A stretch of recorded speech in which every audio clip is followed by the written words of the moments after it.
Повечето хора виждат света на застраховането, финансите и инвестициите като лабиринт от сложни термини и древен шрифт.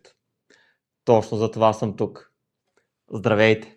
Аз съм Димитър Сотиров и моята цел е да ви покажа, че управлението на парите в тези сектори може да бъде ясно и логично. Този канал е за хората, които не просто търсят застраховка или инвестиция, а искат да разберат механизмите за тях. Тук говорим открито за това как да защитите активите си, как да разпознавате добри възможности и как да избягвате скъпоструващи грешки. Всеки може да управлява финансите си по-добре, когато има правилната информация и партньор. Абонирайте се за канала и натиснете камбанката, за да не изпуснете новите видеа.